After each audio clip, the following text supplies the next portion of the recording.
La planète Terre, malgré ses grandes étendues sauvages, ses profonds océans et ses montagnes monumentales, n'est qu'un minuscule grain de poussière face à l'immensité du cosmos. Dans la partie observable de l'univers, il y a environ 100 milliards de galaxies. Et chaque galaxie, comme la Voie lactée, contient environ 100 milliards d'étoiles. Les chiffres montent rapidement jusqu'aux millions, puis aux milliards et aux milliers de milliards. Et là, on perd tout sens de ce que ça représente vraiment. L'esprit humain est conçu pour gérer des ordres de grandeur à notre échelle. Notre cerveau peut appréhender un trajet de 80 km, mais pas 800 000. Et l'on peut se rendre compte de ce que représente une vitesse de 160 km par heure, mais pas 160 millions. Des nombres qui se comptent en millions, en milliards et encore plus en milliers de milliards sont très difficiles à imaginer pour la plupart d'entre nous, parce qu'on dispose rarement de millions ou de milliards de quelque chose chez soi. Alors comment espérer connaître l'univers si notre cerveau est incapable d'appréhender ces dimensions gigantesques? Commençons notre comparaison avec Jupiter, qu'on appelle la reine des planètes, et non sans raison. Sa masse est de plus de 1,8 octillons de kilos, c'est-à-dire un 18 suivi de 26 zéros. Autrement dit, il faudrait 300 planètes Terre pour atteindre la masse de Jupiter. Mais même Jupiter est d'une taille dérisoire comparée au Soleil.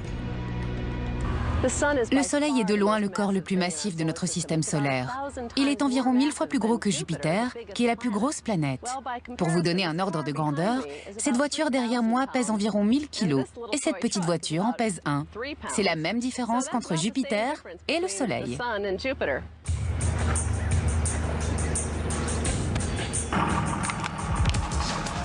La différence est écrasante, comme le prouve très clairement la voiture d'une tonne. Mais n'oublions pas que nous sommes à un spectacle de Monster Trucks. Et la voiture qui représente notre Soleil pourrait vite regretter d'avoir fait du mal à la petite Jupiter.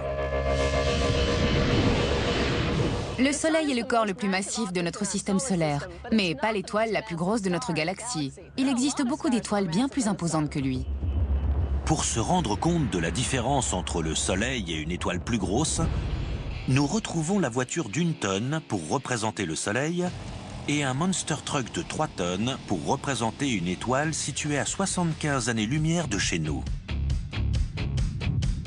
La différence entre le Monster Truck et la voiture est à peu près la même qu'entre le Soleil et une autre étoile appelée Régulus. Cette étoile est environ 3,5 fois plus grosse que le Soleil. 3 fois plus grosse, ça peut sembler peu. Mais il faut garder à l'esprit que l'on oppose ici de véritables géants galactiques.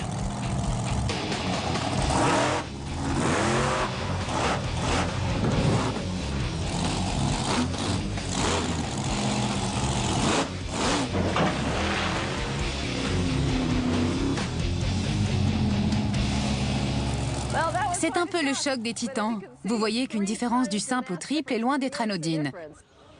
Si l'on pouvait apporter Régulus et le Soleil ici, il se passerait la même chose. Mais même Régulus, ce Monster Truck céleste, ne fait pas le poids face à la masse énorme des vrais titans de l'univers. L'étoile la plus grosse qu'on connaisse tourne en orbite autour de la Voie lactée, dans la galaxie naine du Grand Nuage de Magellan, au milieu de la nébuleuse de la Tarentule. Cette étoile a un nom assez rébarbatif, R136A, mais elle est gigantesque. R136A est une jeune étoile âgée d'environ 1 million d'années. Sa température de surface est de 70 000 degrés, c'est-à-dire 7 fois plus chaude que le Soleil. Jusqu'en 2010, on croyait que les étoiles ne pouvaient pas atteindre une taille supérieure à 150 fois la masse du Soleil. Mais grâce à de nouvelles découvertes, cette limite a doublé. On pense que R136A est 250 voire 300 fois plus grosse que le Soleil. Pour représenter cette étoile énorme, il faudrait un Monster Truck vraiment monstrueux. Un véhicule 100 fois plus lourd.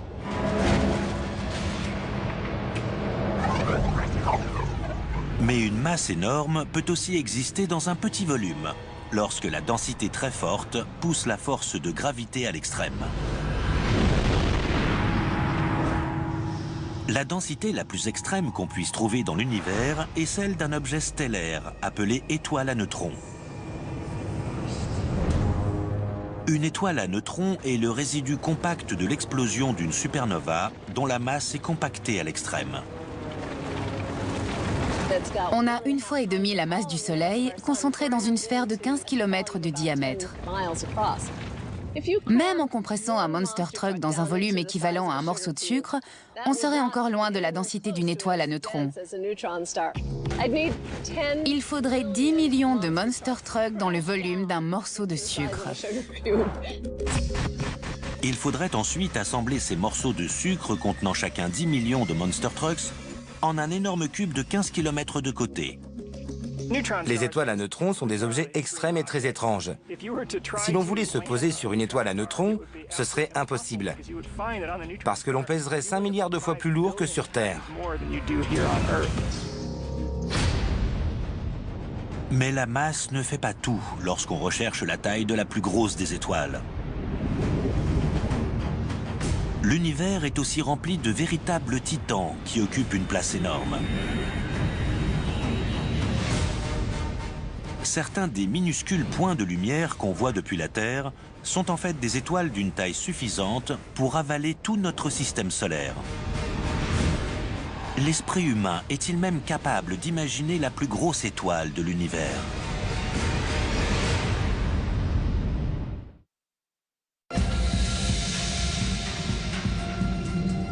Continuons notre tentative de rapporter les tailles, les vitesses et les distances de notre immense univers à des mesures plus compréhensibles pour l'esprit humain. Le plus gros objet de notre système solaire est de loin le Soleil. Il pèse 300 000 fois plus lourd que la Terre.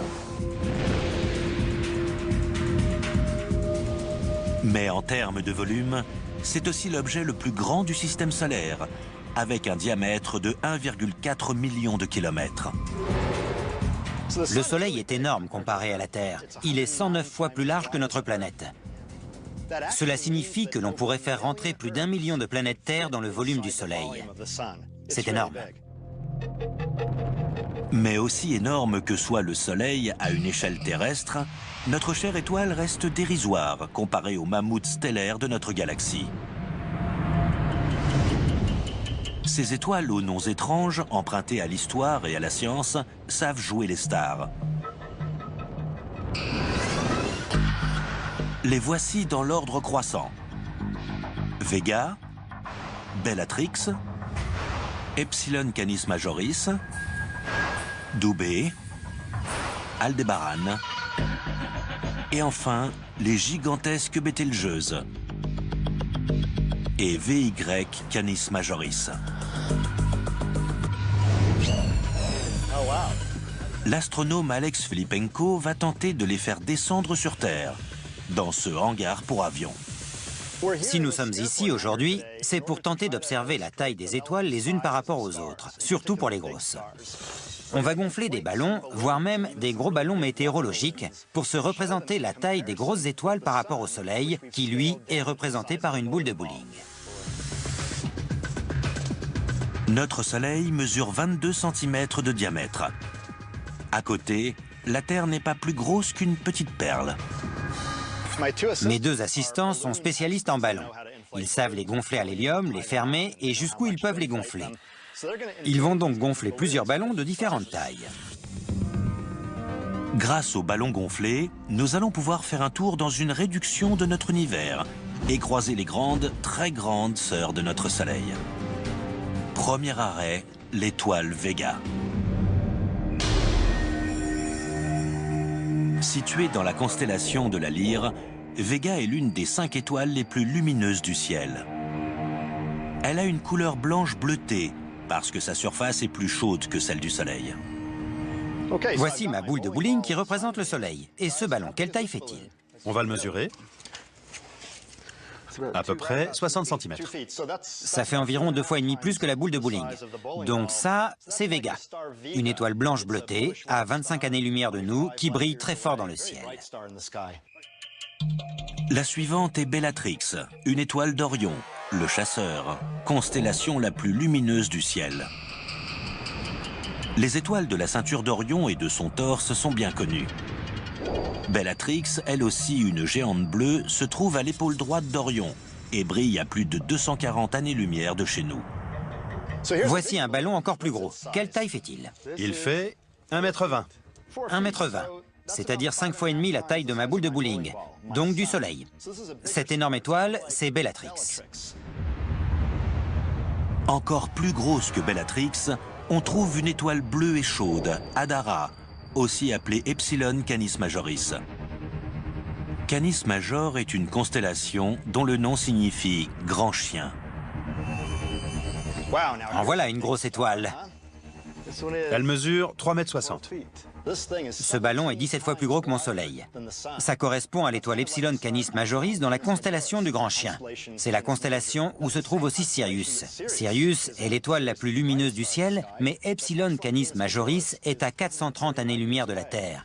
Si elle se trouvait à la même distance que Sirius, elle apparaîtrait 15 fois plus lumineuse. Encore 2 fois plus grosse qu'Epsilon Canis Majoris, Dubhe est une étoile géante, située au bout de la Grande Ourse, à 120 années-lumière d'ici. Super! Ce ballon est encore plus énorme. Quel est son diamètre? Voyons voir. 6,40 m. 6,40 m, c'est-à-dire 30 fois la taille de ma boule de bowling. Ça correspond à l'étoile Dubhe. Dubhe est différente des autres étoiles qu'on a vues. C'est ce qu'on appelle une géante rouge. Elle a une couleur orangée car elle est moins chaude que les étoiles bleues ou blanches qu'on a vues avant. Aussi incroyable que cela puisse paraître, il existe des étoiles encore plus grosses, que l'on ne peut même pas représenter dans ce hangar. Voici où il a fallu placer Aldébaran, une étoile monstrueuse connue depuis l'Antiquité, qui était autrefois signe de richesse et d'honneur. Ce ballon mesure près de 10 mètres de diamètre. C'est à peu près 45 fois plus gros que cette boule de bowling qui représente le Soleil. Ce ballon représente l'étoile Aldébaran, une géante rouge de la constellation du Taureau. Elle se situe à 65 années-lumière de la Terre et sa vraie couleur est orange. Mais même les plus gros ballons ne suffisent pas à représenter les plus grosses étoiles de la galaxie. Bételgeuse, par exemple, est une autre étoile de la constellation d'Orion. Située à 650 années-lumière de nous, elle fait plus de 1000 fois la taille du Soleil. Bételgeuse est tellement grande qu'à la place du Soleil, son diamètre atteindrait l'orbite de Jupiter. Donc, les 8 planètes du système solaire seraient soit détruites, soit bien trop chaudes pour être habitables.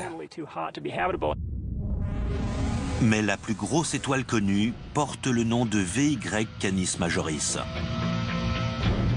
D'après les estimations, son diamètre est 2000 fois plus grand que celui du Soleil. C'est vraiment une étoile gargantuesque.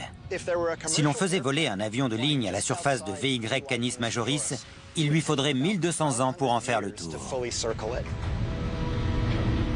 À une telle échelle, l'esprit humain est incapable d'appréhender quelque objet que ce soit.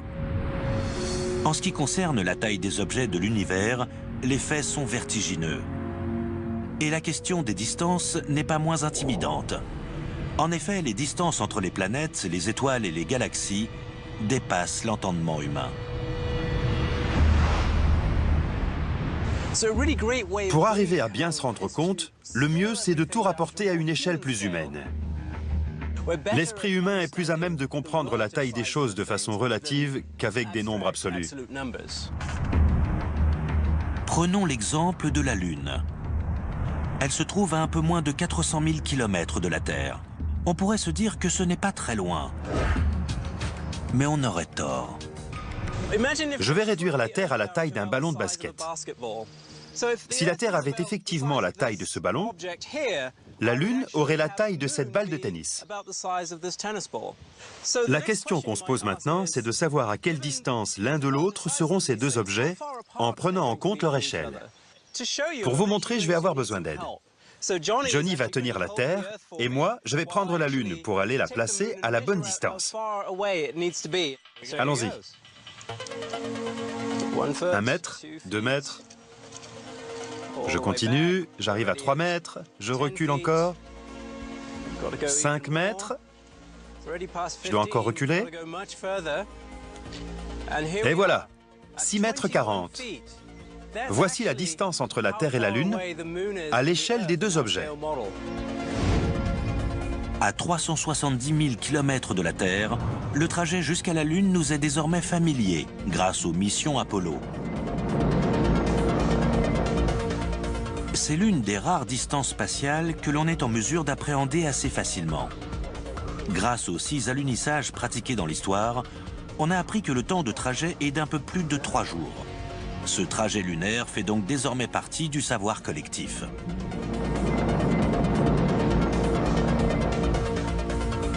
Mais au-delà de la Lune, le système solaire s'étend sur des distances si immenses que notre esprit limité n'est pas à la hauteur de la tâche. Mais que se passerait-il si l'on pouvait rapporter toutes les planètes à la taille de la Terre ?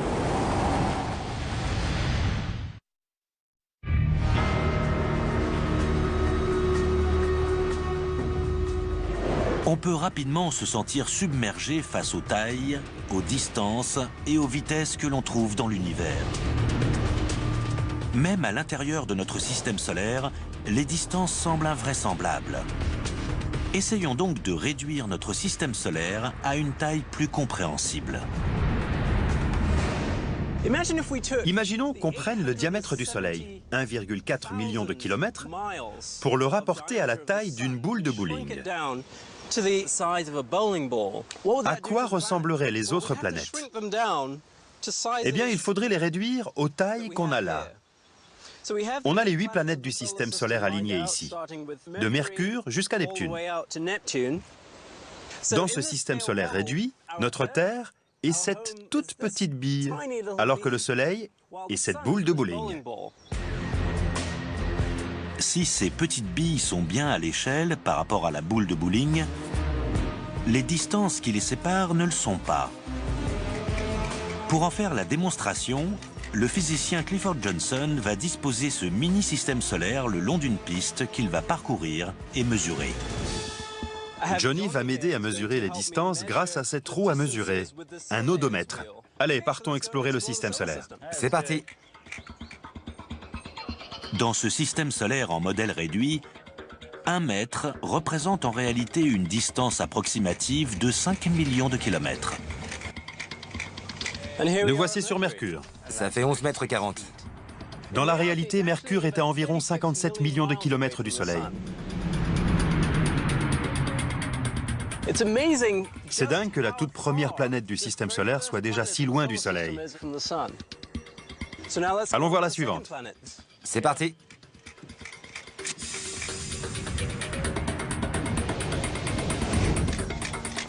Nous voici sur Vénus.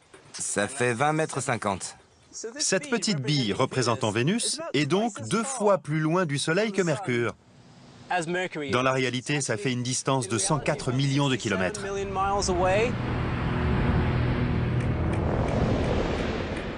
Nous voici sur Terre. Ça fait 29 mètres 80. La Terre est représentée par cette bille minuscule. Dans la réalité, elle se situe à 149 millions de kilomètres du Soleil. Vous voyez la taille de la boule de bowling vue d'ici? Elle correspond à la taille du Soleil tel qu'on le voit dans le ciel depuis la Terre. On a cette petite bille bleue qui représente la Terre et à environ 6 cm, une bille encore plus petite pour représenter la Lune. Souvenez-vous, à une échelle différente, la Terre ayant la taille d'un ballon de basket, la Lune se trouvait à une distance de 6 mètres 40. Cette fois, pour s'adapter au système solaire entier, il a fallu réduire cette distance à quelques centimètres seulement. Cette distance minuscule entre la Terre et la Lune, c'est la limite de l'exploration spatiale par l'humain à ce jour. Même si l'on espère aller beaucoup plus loin dans les années à venir. Sur notre modèle réduit du système solaire, Mars est encore 15 mètres plus loin que la Terre, c'est-à-dire 227 millions de kilomètres du Soleil. Au-delà de Mars, les distances deviennent de plus en plus vertigineuses.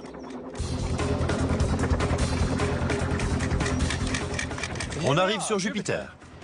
On est à 155 mètres du Soleil. On est 3 fois plus loin du Soleil que ne l'est Mars. Avec de telles distances entre des billes aussi petites, il est incroyable qu'on arrive à voir les autres planètes depuis la Terre. Ce que ça nous montre, c'est que le Soleil est extrêmement lumineux, au point que sa lumière puisse atteindre ces planètes lointaines, que leur surface la renvoie et revienne jusqu'à la Terre pour qu'on les voie. Allez, en route pour Saturne. Allons-y. Nos 2 explorateurs de l'espace arrivent sur Saturne, à 286 mètres du Soleil. Saturne se trouve à 1,4 milliard de kilomètres du Soleil. C'est-à-dire qu'on a parcouru quasiment la même distance entre le Soleil et Jupiter qu'entre Jupiter et Saturne. Et on n'est pas encore au bout du système solaire. Au bout de 575 mètres de marche, à 2,8 milliards de kilomètres du Soleil, se trouve Uranus, 2 fois plus éloigné que Saturne. Je vois à peine le Soleil d'ici. Et de l'autre côté, je distingue à peine Neptune, qui est notre prochaine étape. On y va? C'est parti.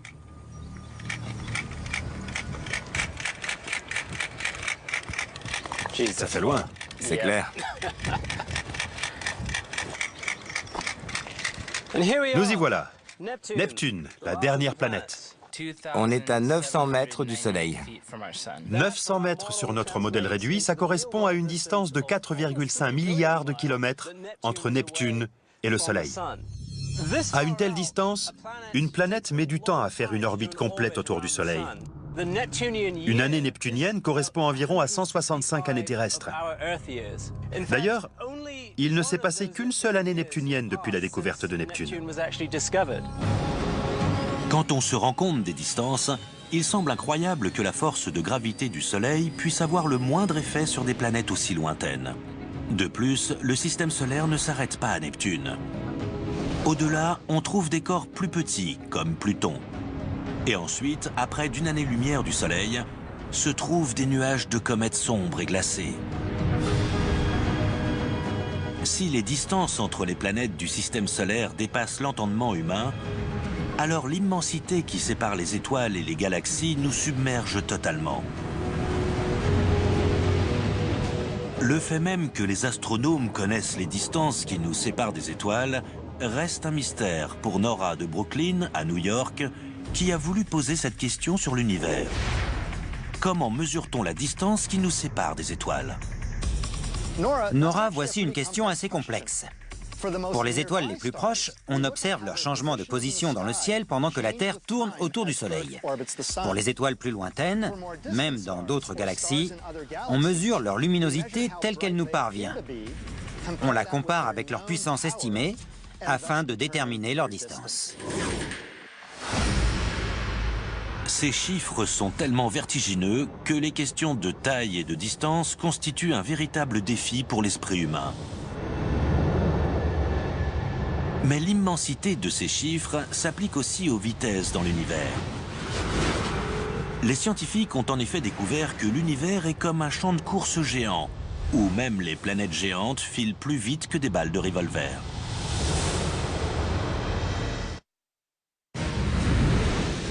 Nous avons pu observer la taille et la distance des choses dans l'espace. Nous allons maintenant étudier leur vitesse. Pour ce faire, il faut d'abord comprendre la base de mesure spatiale, l'année-lumière. Comme son nom l'indique, une année-lumière est la distance parcourue par la lumière en une année. Cela correspond environ à 10 000 milliards de kilomètres. Mais cela ne nous aide pas à comprendre la vitesse de la lumière elle-même.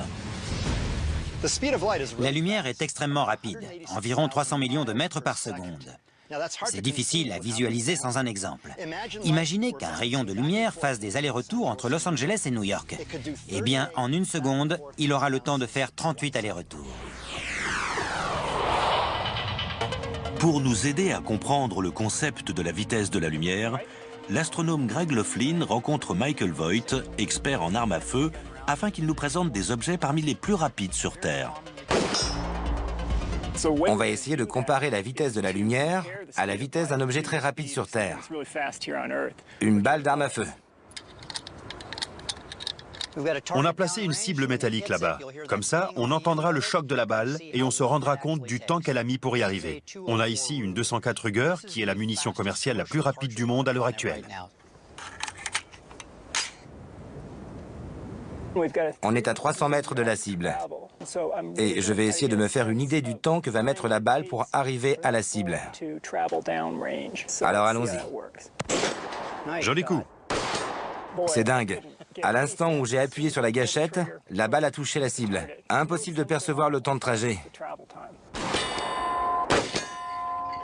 Puisqu'il est si difficile pour les sens humains de percevoir la vitesse des balles, Michael met en place un dispositif ultra précis afin de mesurer le temps. Un chronographe. Le chronomètre se trouve dans cette unité. Il y a une horloge à l'intérieur. Je crois que le chronographe est prêt. Très bien. Je vais tirer quelques balles et on verra quelle est leur vitesse.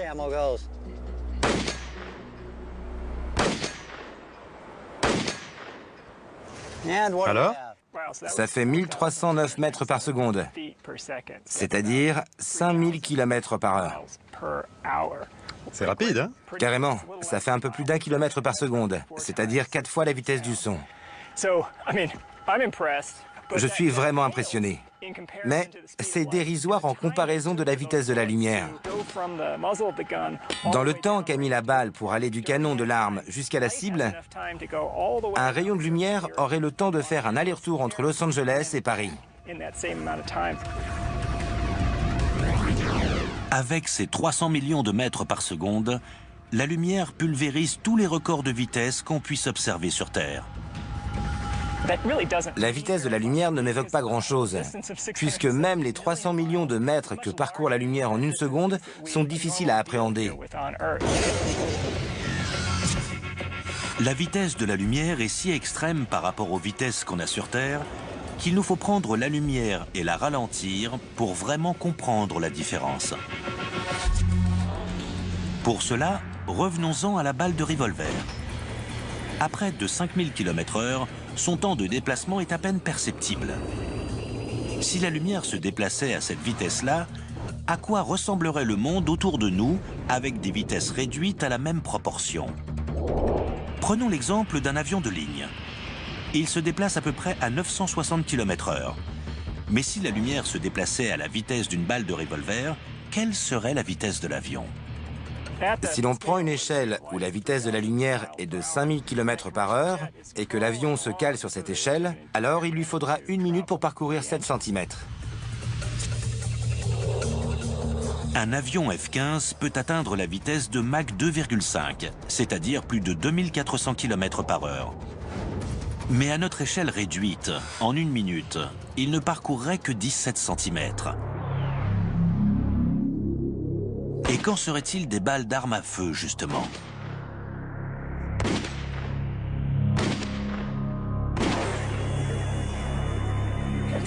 Considérons maintenant des balles de fusil à grande vitesse. Eh bien, elles parcourront à peu près 33 cm en 1 minute, si l'on prend une échelle où la lumière se déplace à 5000 km par heure. Dans la réalité, c'est la moitié de la vitesse de déplacement d'un escargot. Mais ce n'est pas tout. Dans le cosmos, la plupart des corps se déplacent à des vitesses qu'on a du mal à appréhender. Le mouvement, c'est la base de l'univers. On pourrait avoir l'impression d'être immobile, et c'est le cas si l'on prend le sol comme référentiel. Mais la Terre tourne autour du Soleil, le Soleil tourne autour du centre de notre galaxie, et notre galaxie aussi est en orbite à l'intérieur de notre groupe de galaxies. Et tous ces différents corps se déplacent à très grande vitesse. La Terre tourne autour du Soleil à une vitesse d'environ 100 000 km/h. À cette vitesse, il ne nous faudrait qu'1 heure pour faire plus de 2 fois le tour de la Terre. Notre Soleil tourne autour du centre de la Voie lactée à la vitesse de 777 000 km par heure.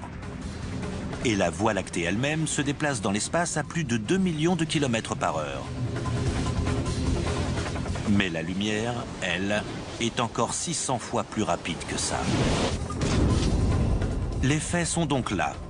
Nous vivons au ralenti par rapport à la nature du cosmos. Aucune technologie moderne n'est comparable, même de loin, à la vitesse de la lumière. Si l'on voyage à la vitesse d'un avion de ligne, c'est-à-dire 1 million de fois plus lentement que la lumière, il nous faudrait à peu près 4 millions d'années pour nous rendre sur l'étoile la plus proche du Soleil. Si pour se rendre sur l'étoile la plus proche, il faut plus de temps qu'il ne s'en est écoulé depuis la naissance de l'humanité, comment, en tant qu'humain, pourrait-on vraiment comprendre la taille de notre propre galaxie?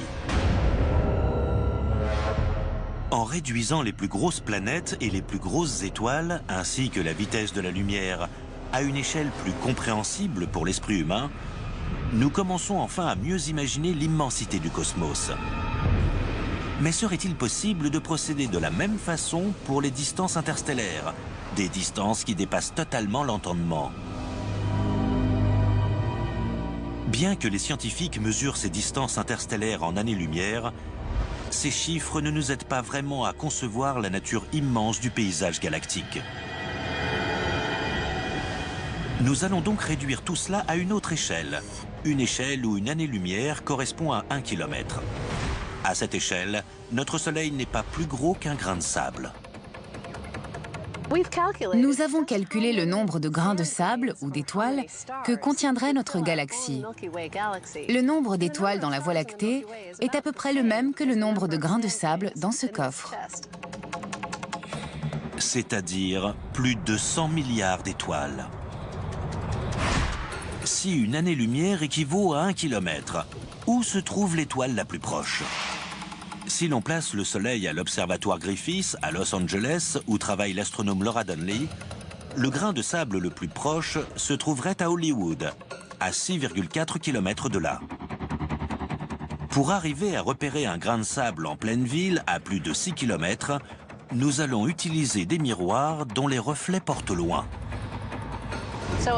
Aaron et Johnny ont chacun un miroir et vont envoyer des signaux pour nous aider à nous rendre compte de la distance de l'étoile la plus proche. J'emporte donc quelques étoiles à Hollywood. Voilà, Stan et Aaron, vous êtes prêts? Vous allez rester ici à l'observatoire Griffith pour représenter le Soleil. Johnny et moi, on va à Hollywood. C'est bon? C'est parti. Super, allons-y. Le plus proche voisin stellaire de notre Soleil n'est pas une étoile unique, mais un groupe de 3 étoiles. 2 d'entre elles, Alpha Centauri A et B, sont en orbite l'une autour de l'autre et ont à peu près la même taille que le Soleil. La troisième, Proxima Centauri, est une naine rouge. Elle brille peu et ne fait que 10% de la taille de ses sœurs.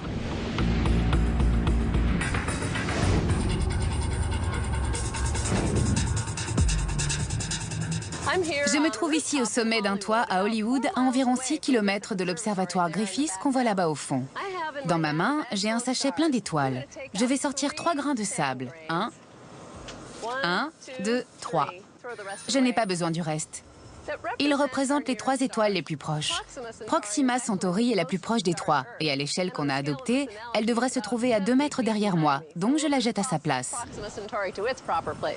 Alpha Centauri A et Alpha Centauri B, à notre échelle, sont séparés de 60 cm, tandis que notre Soleil se trouve à 6 km d'ici, à l'observatoire Griffith. Vu d'ici, le grain de sable représentant notre Soleil est indétectable. C'est là qu'on a besoin des miroirs. Nous sommes ici sur Alpha Centauri, et il faut qu'on repère le Soleil. Je vais appeler Stan pour qu'il nous montre où il est. Oui, c'est Stan. Salut Stan. Dis, on ne voit pas le Soleil. Tu pourrais nous envoyer un rayon? Pas de problème, je t'envoie du Soleil. Je ne vois toujours rien. Ah, le voilà. On le voit. Ça brille fort. Regarde-moi ça, c'est dingue. Merci Stan. On va te montrer la lumière d'Alpha Centauri. Oui, ça y est, on la voit. Super, on l'a vu. Ils l'ont vu. C'est génial. Le Soleil a vu Alpha Centauri. Dans notre région de la Voie lactée, la distance standard entre les étoiles est de 3 à 5 années-lumière. En représentant les étoiles par des grains de sable, il en tiendrait 20 dans une ville comme Los Angeles. Mais si l'on trouvait des étoiles regroupées plus proches de la Terre, notre environnement cosmique deviendrait un endroit très dangereux pour la vie telle qu'on la connaît. Il y aurait des explosions de supernovas, ce qui brûlerait entièrement notre atmosphère. Et puis, si une autre étoile passait trop près du Soleil, les orbites planétaires seraient complètement perturbées.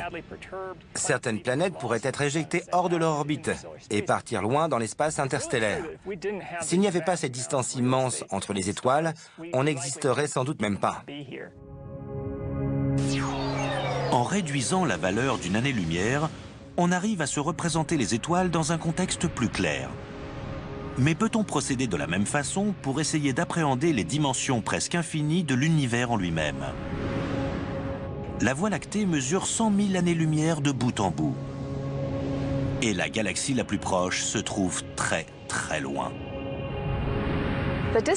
La distance qui nous sépare de la galaxie spirale la plus proche de la nôtre, la galaxie d'Andromède, se trouve environ à 2,5 millions d'années-lumière d'ici. Il faudrait aligner 25 voies lactées pour atteindre Andromède. Pour rendre tout cela plus concret, rapportons les galaxies à la taille de grands centres urbains sur le territoire américain. On représente parfois les galaxies comme des grandes villes, et c'est une analogie assez pertinente. Si l'on représente la Voie lactée à la taille de la métropole de Los Angeles, c'est-à-dire environ 160 km, alors Andromède se situerait à New York. Entre les deux, on trouve une partie de ce que les astronomes appellent le groupe local de galaxies.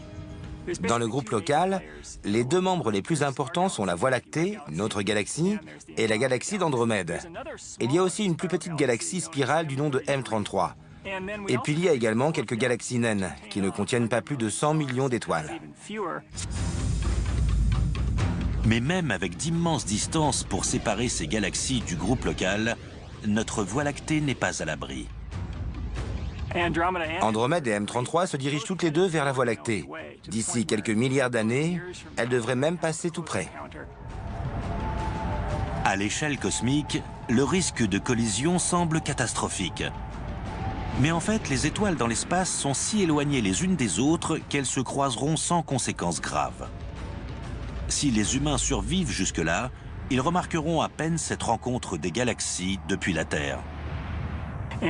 Au bout de quelques milliards d'années, ces galaxies n'en feront plus qu'une. La Voie lactée qu'on connaît cessera d'exister. Mais en attendant, même les distances les plus courtes entre les galaxies du groupe local dépassent nos capacités de compréhension. En outre, nos voisins galactiques ne représentent qu'une minuscule partie de notre immense cosmos. Dans la partie observable de l'univers, il y a environ 100 milliards de galaxies comportant chacune des milliards d'étoiles. Si les galaxies du cosmos étaient dispersées comme des villes sur le territoire américain, alors pour approcher la taille de l'univers observable, il faudrait que les États-Unis soient assez vastes pour recouvrir 500 fois la surface de la Terre.